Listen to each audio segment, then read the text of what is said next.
وإلا ذكر للعالمين۔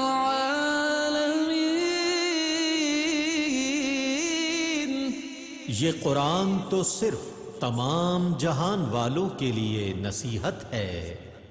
تلاوت میں 14واں پارہ اپنے اختتام کو پہنچے گا، تلاوت کی جائے گی، ترجمہ پیش کیا جائے گا اور منتخب آیات کی تفسیر پیش کی جائے گی۔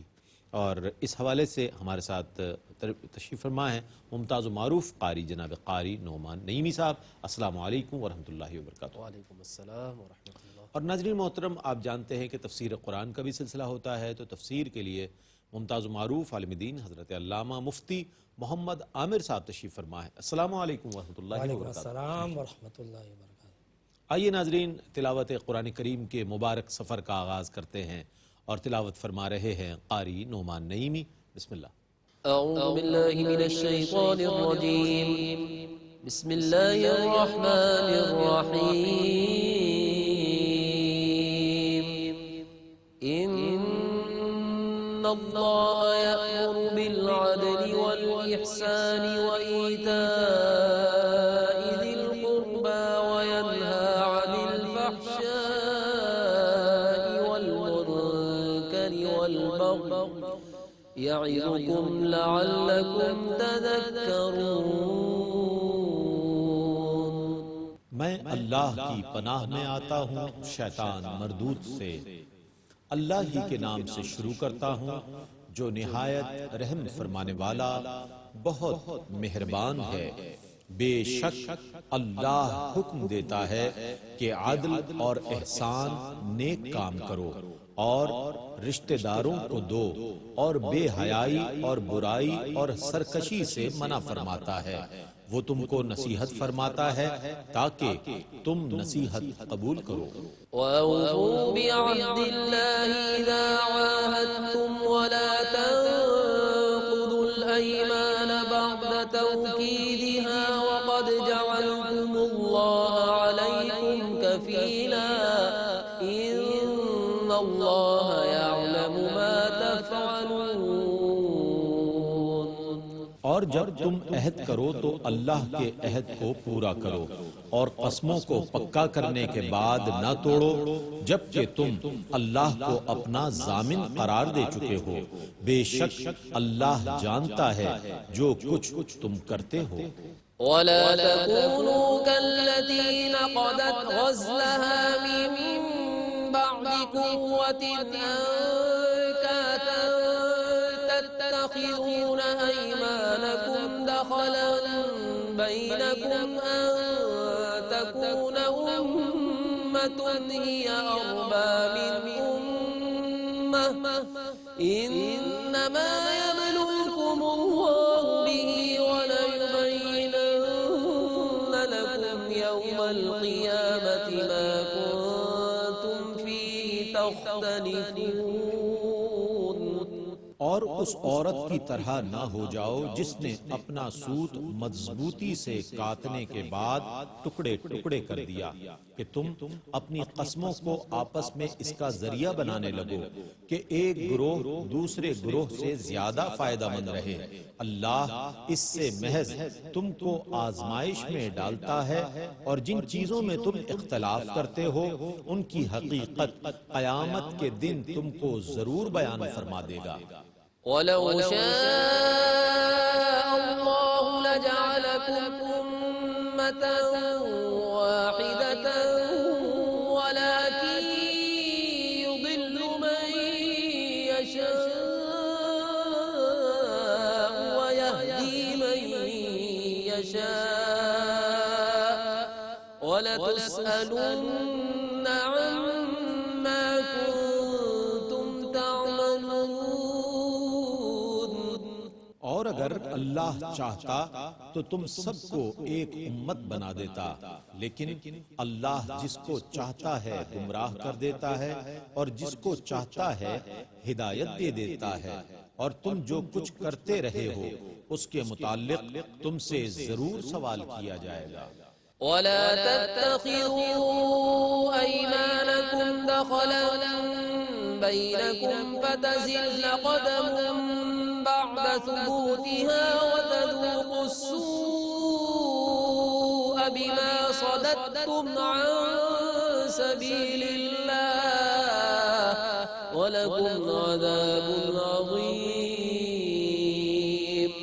اور اپنی قسموں کو آپس میں دھوکہ نہ بناؤ کہ قدم جمنے کے بعد پھسل جائیں اور تم عذاب چکھو گے، کیونکہ تم نے لوگوں کو اللہ کے راستے سے روکا ہے اور تمہارے لیے بہت بڑا عذاب ہے۔ وَلَا تَشْتَرُوا بِعَهْدِ اللَّهِ ثَمَنًا قَلِيلًا إِنَّمَا عِندَ اللَّهِ هُوَ خَيْرٌ لَكُمْ إِن كُنتُمْ تَعْلَمُونَ۔ اور اللہ کے عہد کے بدلے میں تھوڑی قیمت نہ لو، کیونکہ جو اللہ کے پاس ایفائے عہد کا صلہ ہے وہی تمہارے لیے بہتر ہے اگر تم علم رکھتے ہو۔ ما عندكم ينفد وما عند الله باق ولنجزين الذين صبروا أجرهم بأحسن ما كانوا يعملون۔ جو کچھ تمہارے پاس ہے وہ ختم ہو جائے گا اور جو اللہ کے پاس ہے وہ باقی رہے گا، اور جن لوگوں نے صبر کیا ان کو ہم ان کے نیک کاموں کی ضرور جزا دیں گے۔ من عمل صالحا من ذكر أو أنثى وهو مؤمن فلنحيينه حياة طيبة ولنجزينهم أجرهم بأحسن ما كانوا يعملون۔ جس نے نیک کام کیے خواہ وہ مرد ہو یا عورت، بشرط یہ کہ وہ مومن ہو، تو ہم اس کو پاکیزہ زندگی کے ساتھ ضرور زندہ رکھیں گے اور ہم ان کو ان کے نیک کاموں کی ضرور جزا دیں گے۔ فَإِذَا قَرَأْتَ الْقُرْآنَ فَاسْتَعِذْ بِاللَّهِ مِنَ الشَّيْطَانِ الرَّجِيمِ۔ پس اے رسول مکرم جب آپ قرآن پڑھیں تو شیطان مردود سے اللہ کی پناہ طلب کریں۔ إِنَّهُ لَيْسَ لَهُ سُلْطَانٌ عَلَى الَّذِينَ آمَنُوا وَعَلَى رَبِّهِمْ يَتَوَكَّلُونَ إِنَّمَا سُلْطَانُهُ عَلَى الَّذِينَ يَتَوَلَّوْنَهُ وَالَّذِينَ هُمْ بِهِ مُشْرِكُونَ۔ بے شک جو لوگ ایمان لائے اور وہ اپنے رب پر ہی توکل کرتے ہیں ان پر اس کا کوئی تسلط نہیں ہے، اس کا تسلط تو صرف ان لوگوں پر ہے جو اس سے دوستی رکھتے ہیں اور اس کو اللہ کا شریک قرار دیتے ہیں۔ وَإِذَا بَدَّلْنَا آيَةً مَكَانَ آيَةٍ وَاللَّهُ أَعْلَمُ بِمَا يُنَزِّلُ قَالُوا إِنَّمَا أَنتَ مُفْتَرٍ بَلْ أَكْثَرُهُمْ لَا يَعْلَمُونَ۔ اور جب ہم ایک آیت کو دوسری آیت سے تبدیل کر دیتے ہیں اور اللہ ہی خوب جانتا ہے جو وہ نازل فرماتا ہے، تو کافر کہتے ہیں کہ آپ تو صرف اپنے دل سے گھڑتے ہیں، حقیقت یہ ہے کہ ان میں سے اکثر علم نہیں رکھتے۔ قل نزله روح القدس من ربك بالحق ليثبت الذين آمنوا وهدى وبشرى للمسلمين۔ آپ کہیے اس کو روح القدس نے آپ کے رب کی جانب سے حق کے ساتھ نازل کیا ہے تاکہ ایمان والوں کو ثابت قدم رکھے، اور یہ مسلمانوں کے لیے ہدایت اور بشارت ہے۔ وَلَقَدْ نَعْلَمُ أَنَّهُمْ يَقُولُونَ إِنَّمَا يُعَلِّمُهُ بَشَرٌ لِسَانُ الَّذِي يُلْحِدُونَ إِلَيْهِ أَعْجَمِيٌّ وَهَذَا لِسَانٌ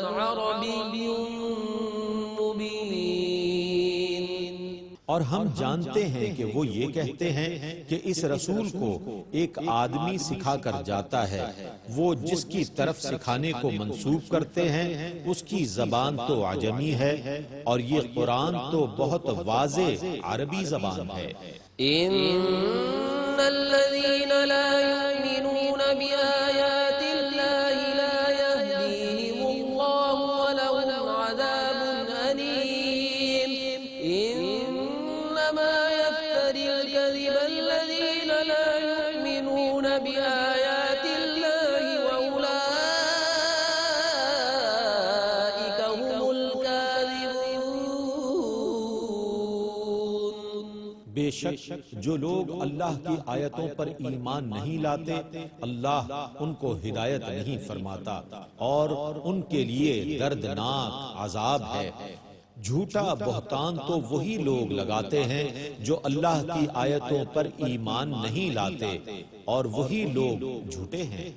ما كفر بالله من بعد إيمانه إلا من أكره وقلبه مطمئن بالإيمان ولكن من شرح بالكفر صدرا فعليهم غضب من الله ولهم عذاب عظيم۔ جس نے اللہ پر ایمان لانے کے بعد کفر کیا سوا اس کے جس کو کفر پر مجبور کیا جائے اور اس کا دل ایمان کے ساتھ مطمئن ہو، ہاں وہ لوگ جو کھلے دل کے ساتھ کفر کریں تو ان پر اللہ کا غضب ہے اور ان کے لیے بڑا عذاب ہے۔ ذلك بأنهم استحبوا الحياة الدنيا على الآخرة وأن الله لا يهدي القوم الكافرين۔ کیونکہ انہوں نے دنیا کی زندگی کو آخرت پر ترجیح دی، اور بے شک اللہ کافروں کو ہدایت نہیں دیتا۔ أولئك الذين طبع الله على قلوبهم وسمعهم وأبصارهم وأولئك هم الغافلون لا جرم أنهم في الآخرة هم الخاسرون۔ یہی وہ لوگ ہیں جن کے دلوں اور کانوں اور آنکھوں پر اللہ نے مہر لگا دی ہے، اور یہی لوگ غافل ہیں، بے شک صرف یہی لوگ آخرت میں نقصان اٹھانے والے ہیں۔ ثم إن ربك للذين هاجروا من بعد ما فتنوا ثم جاهدوا وصبروا إن ربك من بعدها لغفور رحيم۔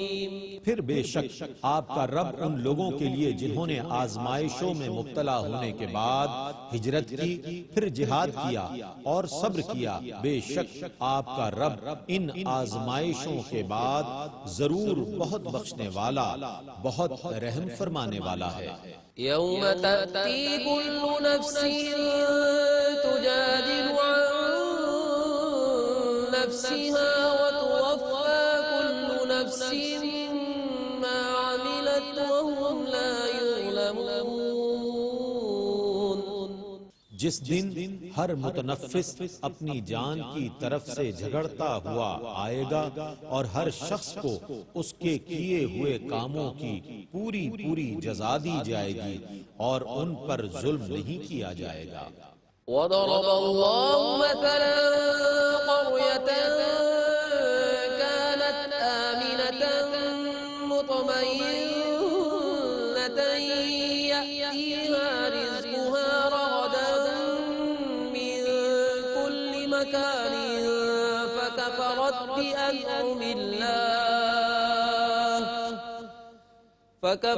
بأنعم الله فأذاقها الله لباس الجوع والخوف بما كانوا يصنعون۔ اور اللہ ایک ایسی بستی کی مثال بیان فرماتا ہے جو بے خوف تھی، ہر طرف سے مطمئن تھی، اس کے پاس ہر جگہ سے وسعت کے ساتھ رزق پہنچتا ہے، بس اس نے اللہ کی نعمتوں کی ناشکری کی تو اللہ نے ان کی بدعمالیوں کے سبب ان کو بھوک اور خوف کے لباس کا مزہ چکھایا۔ وَلَقَدْ جَاءَهُمْ رَسُولٌ مِّنْهُمْ فَكَذَّبُوهُ فَأَخَذَهُمُ الْعَذَابُ وَهُمْ ظَالِمُونَ فَكُلُوا مِمَّا رَزَقَكُمُ اللَّهُ حَلَالًا طَيِّبًا وَاشْكُرُوا نِعْمَةَ اللَّهِ إِن كُنتُمْ إِيَّاهُ تَعْبُدُونَ۔ اور ان کے پاس انہی میں سے ایک رسول آیا تو انہوں نے اس کی تکذیب کی، سو ان کو عذاب نے آ پکڑا، دراں حال یہ کہ وہ ظلم کرنے والے تھے۔ سو اللہ کے دیے ہوئے حلال طیب رزق میں سے کھاؤ اور اللہ کی نعمت کا شکر ادا کرو اگر تم صرف اسی کی عبادت کرتے ہو۔ إنما حرم عليكم الميتة والدم ولحم الخنزير وما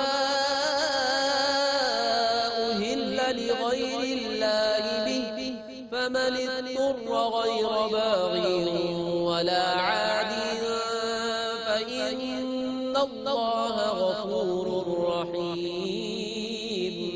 تم پر صرف یہ چیزیں حرام کی ہیں، مردار اور بہتا ہوا خون اور خنزیر کا گوشت، اور جس جانور پر ذبح کے وقت غیر اللہ کا نام پکارا گیا، پس جو شخص مجبور ہو جائے وہ سرکشی کرنے والا نہ ہو اور نہ حد سے تجاوز کرنے والا، تو بے شک اللہ بہت بخشنے والا، بے حد رحم فرمانے والا ہے۔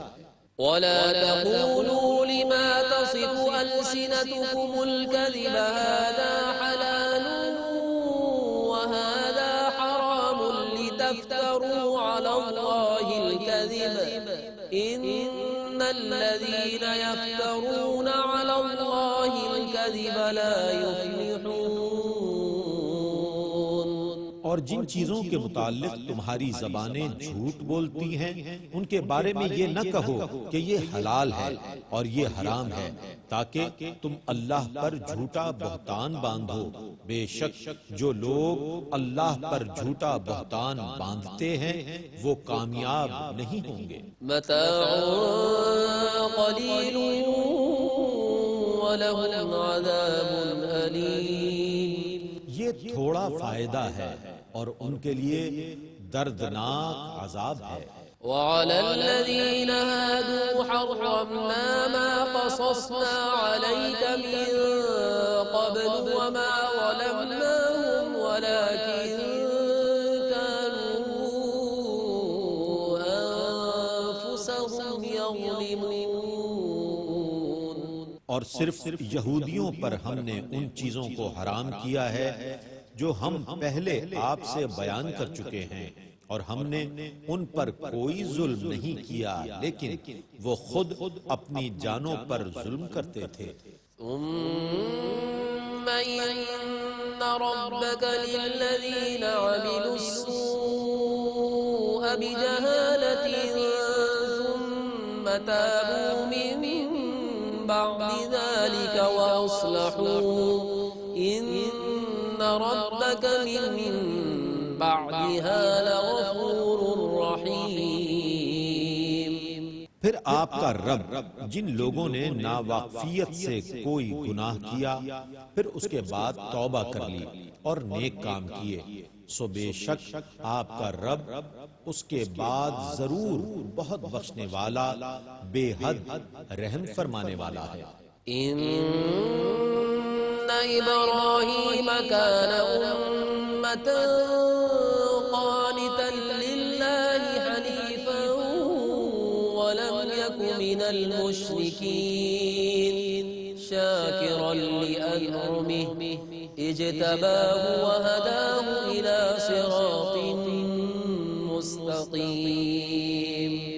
بے شک ابراہیم اپنی ذات میں ایک امت تھے، اللہ کے اطاعت گزار، باطل سے مجتنب اور مشرکین میں سے نہ تھے، اس کی نعمتوں کے شکر گزار تھے۔ اللہ نے ان کو منتخب کر لیا اور ان کو سیدھے راستے کی ہدایت دی۔ وآتيناه في الدنيا حسنة وإنه في الآخرة لمن الصالحين۔ اور ہم نے ان کو دنیا میں اچھائی عطا فرمائی اور وہ آخرت میں بھی نیکوکاروں میں سے ہوں گے۔ ثم أوحينا إليك أن اتبع ملة إبراهيم حنيفا وما كان من المشركين۔ پھر ہم نے آپ کی طرف یہ وحی کی کہ آپ ملت ابراہیم کی پیروی کریں جو باطل سے مجتنب تھے اور وہ مشرکین میں سے نہ تھے۔ انما جعل السبت على الذين اختلفوا فيه وان ربك ليحكم بينهم يوم القيامة فيما كانوا فيه يختلفون۔ ہفتے کا دن تو صرف ان لوگوں پر لازم کیا گیا تھا جنہوں نے اس میں اختلاف کیا تھا، اور بے شک آپ کا رب ان کے درمیان قیامت کے دن ان چیزوں کا فیصلہ فرما دے گا جن میں وہ اختلاف کرتے تھے۔ ادع إلى سبيل ربك بالحكمة والموعظة الحسنة وجادلهم بالتي هي أحسن إن ربك هو أعلم بمن ضل عن سبيله وهو أعلم بالمهتدين۔ آپ اپنے رب کے راستے کی طرف حکمت اور عمدہ نصیحت کے ساتھ بلائیے اور احسن طریقے کے ساتھ ان پر حجت قائم کیجیے، بے شک آپ کا رب ان کو بہت جاننے والا ہے جو اس کے راستے سے بھٹک گئے، اور وہ ہدایت پانے والوں کو بھی خوب جاننے والا ہے۔ وَإِنْ عَاقَبْتُمْ فَعَاقِبُوا بِمِثْلِ مَا عُوقِبْتُمْ بِهِ وَلَئِن صَبَرْتُمْ لَهُوَ خَيْرٌ لِّلصَّابِرِينَ۔ اور اگر تم ان کو سزا دو تو اتنی ہی سزا دینا جتنی تمہیں تکلیف پہنچائی گئی ہے، اور اگر تم صبر کرو تو بے شک صبر کرنے والوں کے لیے صبر بہت اچھا ہے۔ واصبر وما صبرك إلا بالله ولا تحزن عليهم ولا تك في ضيق مما يمكرون إن الله مع الذين اتقوا والذين هم محسنون۔ اور آپ صبر کیجئے، اور آپ کا صبر صرف اللہ کی توفیق سے ہے، اور آپ ان کی سرکشی پر غمگین نہ ہوں اور نہ ان کی سازشوں سے تنگ دل ہوں، بے شک اللہ ڈرنے والوں کے ساتھ ہے اور ان لوگوں کے ساتھ ہے جو نیک کام کرنے والے ہیں۔ تلاوت قرآن کریم اور ترجمہ پیش کیا گیا۔ آئیے ان آیات کی تفہیم کے لیے تفسیر کی جانب بڑھتے ہیں۔ قبلہ مفتی محمد عامر صاحب تشریف فرمائے ہیں، تفسیر بیان فرمائیں گے۔ بسم اللہ۔ اعوذ باللہ من الشیطان الرجیم، بسم اللہ الرحمن الرحیم۔ ان اللہ یأمر بالعدل والاحسان وایتاء ذی القربى وینہی عن الفحشاء والمنکر والبغی یعظکم لعلکم تذکرون۔ بے شک اللہ تبارک و تعالی حکم دیتا ہے عدل کا اور احسان کا اور قرابت داروں کو عطا کرنے کا، اور اللہ رب العزت منع کرتا ہے برائی سے، روکتا ہے برائی سے، اور اللہ تبارک و تعالی جو ہے وہ بے حیائی سے بھی روکتا ہے اور سرکشی سے بھی روکتا ہے، اور اللہ تبارک و تعالی تمہیں یہ نصیحت کرتا ہے تاکہ تم ان چیزوں کا دھیان رکھو۔ اس آیت میں اللہ تبارک و تعالیٰ نے سب سے پہلے حکم دیا عدل کا اور احسان کا۔ عدل کی اہمیت سے ہر کوئی واقف ہے کہ عدل کے بغیر کوئی معاشرہ، کوئی نظام، کوئی سسٹم، کوئی علاقہ، کوئی گھر نہیں چل سکتا۔ عدل انتہائی ضروری ہوتا ہے۔ اللہ تعالیٰ نے فرمایا کہ ہم نے اس کائنات کو عدل کے ساتھ پیدا کیا۔ تو جب کائنات کو ہم نے اور نظام کائنات کو ہم نے عدل کے ساتھ پیدا کیا اور قائم کیا، تو تم بھی اپنے کاموں میں، اپنے معاملات میں عدل کو برقرار رکھو۔ عدل کا مطلب یہ ہوتا ہے کہ جس کا جو حق ہے اسے دیا جائے۔ جو چیز جہاں ہونی چاہیے وہاں ہونا عدل ہے، اور اگر جہاں ہونی چاہیے وہاں نہ ہو تو یہ ظلم ہے۔ جس کا جو حق ہے اسے وہ ملنا عدل ہے، اور نہ ملنا ظلم ہے۔ تو ہر چیز میں عدل جو ہے وہ ہونا چاہیے۔ اور ساتھ میں اللہ رب العزت نے فرمایا بالعدل والاحسان، عدل کا بھی حکم دیتا ہے اور فضل کا بھی حکم دیتا ہے۔ عدل یہ ہے کہ جس کا جتنا حق ہے اس کو اتنا دیا جائے، اور فضل یہ ہے کہ جس کا جتنا حق ہے اس سے بڑھ کر دیا جائے۔ حق سے بڑھ کر دینا فضل ہے، اور حق سے کمتر دینا ظلم ہے۔ تو اسلام فضل کی تو بات کرے گا، عدل کی تو بات کرے گا، مگر ظلم کی بات اسلام نہیں کر سکتا۔ جو اسلام کے نام پہ ظلم کرتے ہیں تو وہ اسلام کو یا تو داغدار کرتے ہیں یا اسلام کے نام کو غلط استعمال کرتے ہیں۔ اسلام عدل کی اور فضل کی بات کرتا ہے اور حکم دیتا ہے۔ یہ نہیں ہے کہ عدل کا مطالبہ کر رہا ہے۔ اسلام یہ نہیں کہتا کہ تم حق کا مطالبہ کرو، بلکہ دوسروں کے حق ادا کرو۔ یعنی مطالبہ حق سے زیادہ ادائے حق پہ اسلام زور دے رہا ہے۔ تو ہمیں اس چیز پر بھی غور کرنا چاہیے کہ یہ اسلام کی خوبصورتی میں سے، بیوٹیز میں سے ہے۔ پھر اسی طرح اللہ رب العزت نے فرمایا کہ اللہ تعالیٰ جو ہے وہ تمہیں فحشائی سے، فحش یعنی بے حیائی سے منع کرتا ہے، سرکشی سے منع کرتا ہے، بری بات سے منع کرتا ہے۔ آپ نے دیکھا ہوگا کہ عموماً جمعے کے خطبے میں یہ والی آیتوں کو پڑھا جاتا ہے۔ اس کی وجہ یہ ہوتی ہے کہ اس ایک آیت کے اندر کئی نصیحتیں موجود ہیں۔ پے در پہ عدل کی نصیحت موجود ہے، فضل کی نصیحت موجود ہے، احسان کی نصیحت اس میں موجود ہے، قرابت داروں کے ساتھ حسن سلوک کی نصیحت اس میں موجود ہے، بے حیائی سے بچنے کی نصیحت موجود ہے، برائی سے بچنے کی نصیحت موجود ہے، نافرمانی اور سرکشی سے بچنے کی نصیحت اس کے اندر موجود ہے۔ تو پے در پہ نصیحت موجود ہے۔ ان نصیحتوں پر ایک آیت میں آپ کے سامنے ذکر کرتا ہوں۔ قرآن نے کہا ان ذکر تنفع المؤمنین، کہ نصیحت مومن کو فائدہ دیتی ہے۔ یعنی اندر ایمان ہے نا تو نصیحت فائدہ دے گی۔ اگر نصیحت فائدہ نہیں دیتی تو سمجھ لو ایمان نہیں ہے اندر، سمجھ لو کہ اندر ایمان نہیں ہے۔ حضرت ابوبکر صدیق نے کہا کہ جس شخص کو نصیحت فائدہ نہ کرے وہ جان لے کہ میرے اندر ایمان ختم ہو چکا، کیونکہ قرآن کہتا ہے کہ نصیحت مومن کو فائدہ دیتی ہے۔ کتنا دیتی ہے، کب دیتی ہے، کیسے دیتی ہے، یہ اللہ تعالیٰ جانتا ہے، مگر اس بات پر بلیو رکھیں کہ مومن کو جب نصیحت کی جائے گی تو انشاءاللہ اس کا فائدہ ہوگا۔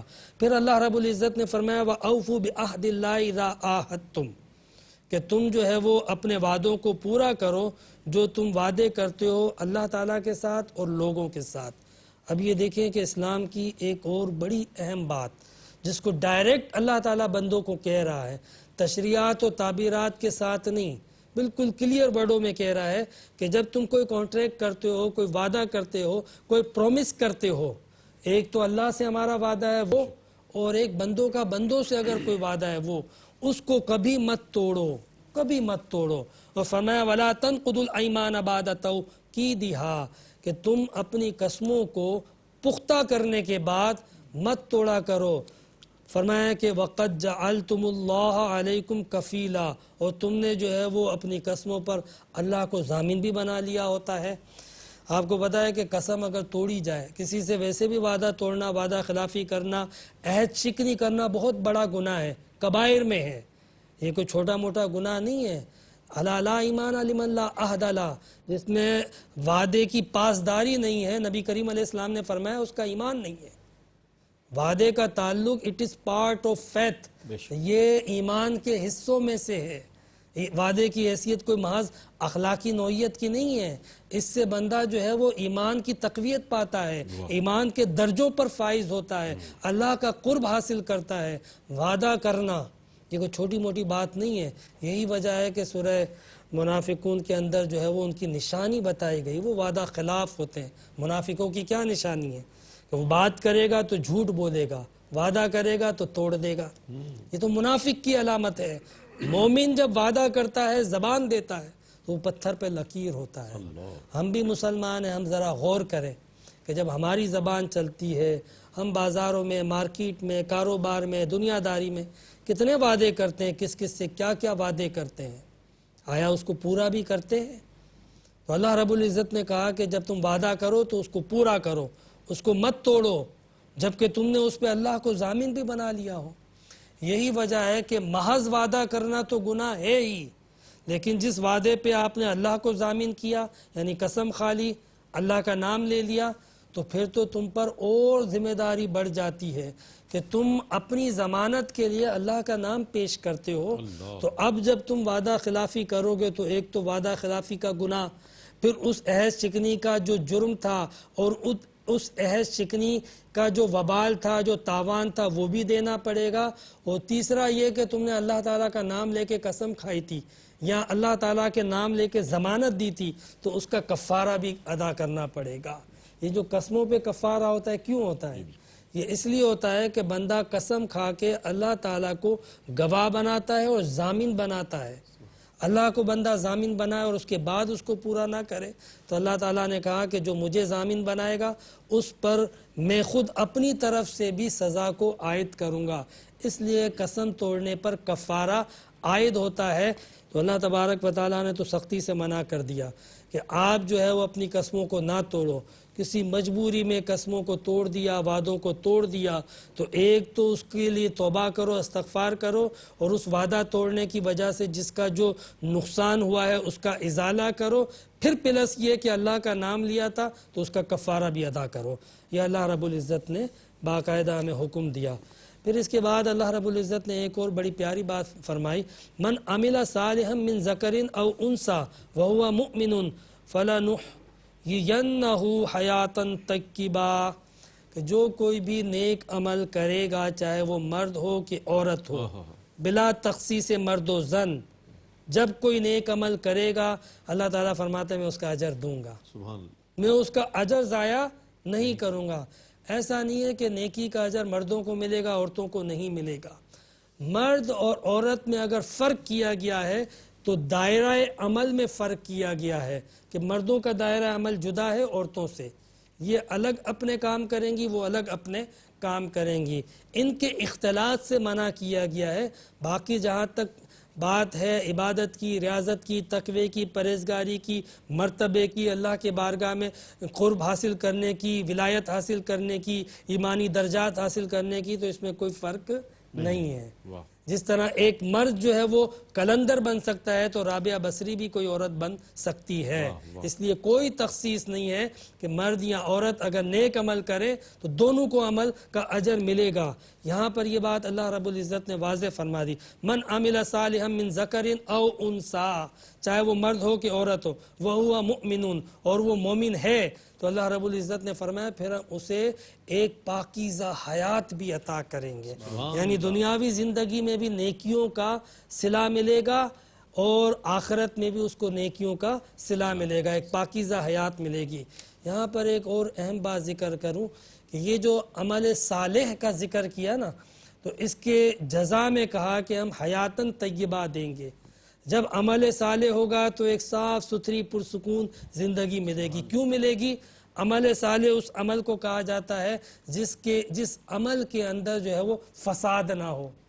صالح صلابت سے ہوتا ہے، جس کا مطلب ہوتا ہے ہر وہ کام کے جو جوڑنے والا ہو، جو درست کرنے والا ہو، جو بہتر کرنے والا ہو۔ اور یقینی سی بات ہے کہ اگر اس طرح کے اعمال کو اپنایا جائے کہ جس کے اندر جو ہے وہ فساد نہ ہو، توڑ پھوڑ نہ ہو، کوئی قدغن نہ ہو، تو کیسے ہو سکتا ہے کہ اس کی زندگی کے اندر بے سکونی، بے ثباتی پائی جائے؟ آج جو ہماری زندگی میں اتنی بے ثباتی، بے سکونی، پریشانی لاحق ہے، اس کی وجہ یہ ہے کہ جگہ جگہ ہمارے عمل کے اندر فساد بھی تو موجود تھا، جس کا وبال پلٹ کے آ رہا ہے۔ اگر عمل میں صلاحیت موجود ہوتی، صالحیت موجود ہوتی، تو پھر زندگی کے اندر بھی ایک قرار، ایک سکون پایا نظر آتا، جس کا قرآن نے یہاں پر ذکر کیا ہے کہ ہم ان کو بخشیں گے ایک حیات طیبہ، شرط یہ ہے کہ بندہ جو ہے وہ عمل صالح کرے۔ پھر اس کے بعد ایک اور بات اللہ رب العزت نے فرمائی، من کفر باللہ من بعد ایمانہ الا من اکری قلبہ مطمئن بالایمان ولکن من شرح بالکفر صدرا فعلیہم غضب من اللہ وَلَهُمْ عَذَابٌ عَظِيمٌ۔ یہاں پر یہ قانون بتایا جا رہا ہے کہ کوئی شخص ہو اور حالت اکراہ میں ہو، جبر میں ہو، جبکہ اس کا دل ایمان پر مطمئن ہو۔ من کفر باللہ، جو کفر کرے اللہ تعالیٰ کے ساتھ اس حال میں کہ من بعد ایمانہ، ایمان کے بعد، الا من اکرہ، اس حال میں کہ اس کا دل مطمئن ہو، وَقَلْبُهُ مُطْمَئِنٌ بِالْإِيمَانِ، اس کو جب اکراہ کی جائے، اس کے اوپر جبر کیا جائے، لیکن اس کا دل ایمان کے ساتھ مطمئن ہو۔ مثلا کوئی شخص کسی کے اوپر گن پوائنٹ پر گردن پہ تلوار رکھ کے اس طریقے سے زبردستی کسی کو ایمان سے پھیرتا ہے، جبکہ وہ ایمان سے پھرنا نہیں چاہتا ہے، اس کو کہتے ہیں حالت اکراہ۔ تو اللہ رب العزت نے فرمایا کہ ایسے شخص کی پکڑ نہیں ہے، کہ جس کا دل ایمان پر مطمئن ہو تو اس کو رخصت ہے کہ الفاظ بظاہر زبان سے ایسے ادا کر دے جو ایمان کے منافی ہوں، ایسی حالت میں فقط جس کے اوپر اکراہ ہو۔ یہ نہیں ہے کہ جو حالت اکراہ میں بھی نہ ہو مگر پھر بھی جو ہے وہ اپنے دنیاوی فوائد کے لیے، دنیاوی مقاصد کے لیے، دنیاوی ضرورت کے لیے کفر کو اختیار کرے، ایسی صورت میں نہیں، صرف ایسی صورت میں کہ جب اس کی جان پر بنی ہوئی ہو۔ حالت اکراہ کے لیے فقہا نے یہ ایک واحد صورت لکھی ہے کہ جب بندے کی جان پر بن جائے نا تو اس وقت قانون تبدیل ہو جاتا ہے۔ تو یہاں پہ پتہ چلتا ہے کہ قانون انسانوں کے لیے بنایا جاتا ہے، نہ کہ انسان قانون کے لیے۔ یہ واضح ہو گیا کہ قانون بندوں کے لیے بنائے جاتے ہیں، اور جہاں بندوں کے لیے قانون پہ عمل کرنے میں دشواری ہو تو پھر وہاں پہ آرڈر چینج ہو جاتے ہیں۔ لوگ یہ سوال کرتے ہیں قانون خدا کے بندے کے لیے ہیں یا بندہ قانون کے لیے ہے؟ اس کا جواب یہ ہے کہ قانون تو انسانوں کے لیے بنائے جاتے ہیں اور انسان اللہ کی بندگی کے لیے بنائے جاتے ہیں۔ کیا بات ہے، سبحان اللہ۔ یہ بات واضح رہے، تو لہٰذا جو ہے وہ قانون جہاں پہ مشکل آئی، دشواری آئی، چینج کر دیا۔ کوئی بھی حالت اکراہ اور حالت جبر ہو تو بندہ چاہے تو پھر اس موقع پر وہ اپنے ایمان کے الفاظ تبدیل کر سکتا ہے زبان سے، جبکہ اس کا دل اس پر مطمئن ہو۔ پھر اللہ رب العزت نے فرمایا وَلَٰكِن مَنْ شَرَحَ بِالْكُفْرِ صَدْرًا، لیکن جو دل کھول کے کفر کرے، یعنی حالت اکراہ بھی نہ ہو اور کوئی ایسی مشکل گھڑی بھی نہ ہو، تو اللہ رب العزت نے فرمایا فَعَلَيْهِمْ غَضَبٌ مِّنَ اللَّهِ، تو اس پر اللہ کا عذاب ہوگا، وَلَهُمْ عَذَابٌ عَظِيمٌ، اور ان کے لیے بڑا ہی دردناک عذاب ہے۔ یہ قرآن کی آیتیں ہیں جو ہمیں سمجھاتی ہیں ایمان کیا ہے، ایمان کی حقیقت کیا ہے، زندگی کا سلیقہ کیا ہے، بندگی کا طریقہ اور قرینہ کیا ہے۔ کاش کہ ہم اس قرآن کو پڑھیں، اس قرآن کو سمجھیں، تاکہ ہمیں بھی اللہ تبارک و تعالیٰ کی اطاعت و بندگی کی کامل توفیق نصیب ہو جائے۔ وآخر دعوانا ان الحمد للہ رب العالمین۔ سبحان اللہ، سبحان اللہ، جزاک اللہ مفتی صاحب، بہت اچھے انداز میں مفتی صاحب تفسیر بیان فرما رہے تھے۔ ناظرین گرامی، اس طور پر الحمدللہ آج 14واں پارہ تلاوت، ترجمہ اور تفسیر کے ساتھ مکمل ہوا۔ اللہ تعالیٰ سے دعا ہے کہ اللہ تعالیٰ ARYQ TV کی اس کوشش، اس کاوش کو اپنی بارگاہ میں قبول فرمائے اور قرآن کریم کا فیضان اور عرفان ہمیں نصیب فرمائے، اسلام پر زندگی عطا فرمائے، ایمان پر موت عطا فرمائے، اور بروز حشر نبی کریم علیہ السلام کی شفاعت عظمیٰ سے بہرہ مند فرمائے۔ اپنے میزبان محمد رئیس احمد کو اجازت دیجیے، اللہ حافظ۔ إن هو إلا ذكر للعالمين۔